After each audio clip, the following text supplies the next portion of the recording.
हिंदू धर्म की भारत माता की स्वर्गीय आमची ऋतुजाताई हिला न्याय देण्यासाठी आज करवीर नगरीमध्ये कोल्हापूरमध्ये आज सकल हिंदू समाजाच्या माध्यमातून आज एक निषेध मोर्चा या ठिकाणी काढण्यात आला। कलेक्टरांना त्या संदर्भामध्ये निवेदन देण्याकरता आम्ही सर्वजण इथं आलेलो आहोत। राज्यामध्ये धर्मांतर बंदी कायदा व्हावा याकरता आम्ही सगळेजण मंडळी सकल हिंदू समाज आग्रही आहे।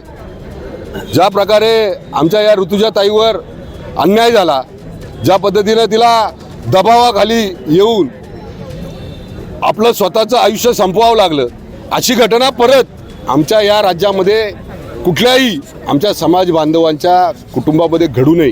आमच्या कुठल्याही माता भगिनीच्या आयुष्यामध्ये अशा प्रकारची घटना घडू नये त्याकरता आम्ही सगळे सकल हिंदू समाजाच्या माध्यमातून आज एकत्रित झालेलो आहोत। येणाऱ्या अधिवेशनामध्ये त्या संदर्भातला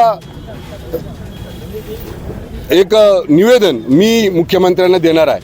आज कलेक्टरांना दिल्यानंतर आम्ही निवेदन मुख्यमंत्र्यांनाही त्या निमित्तानं असं निवेदन देणार आहे। अशा अनेक घटना महाराष्ट्रामध्ये घडत आहेत। मी नेवासेची एक घटना सांगितली तर अक्षरशः डोळ्यात पाणी येते।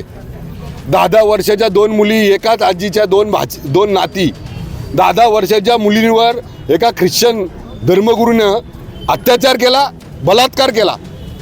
अशा घटना या महाराष्ट्रात घडत आहेत। छत्रपती शिवाजी महाराजांच्या या महाराष्ट्रामध्ये घडत आहेत। आणि अशा पद्धतीनं जर हे धर्मगुरू जे स्वतःला ख्रिश्चन धर्माचे अनुयायी समजतात, असे जर चुकीच्या पद्धतीनं आमच्या या राज्यामध्ये जर धर्मांतर करत असतील तर अशा धर्मगुरूंना ठेचून मारण्यासाठी, ख्रिश्चन या पाद्रींना ठेचून मारण्यासाठी आम्ही सगळेजण हिंदू धर्मातील सर्व बांधव एकत्र येऊ, आमच्या सर्व माता भगिनी एकत्र येऊ आणि त्यांना जशाल तसं उत्तर देऊ।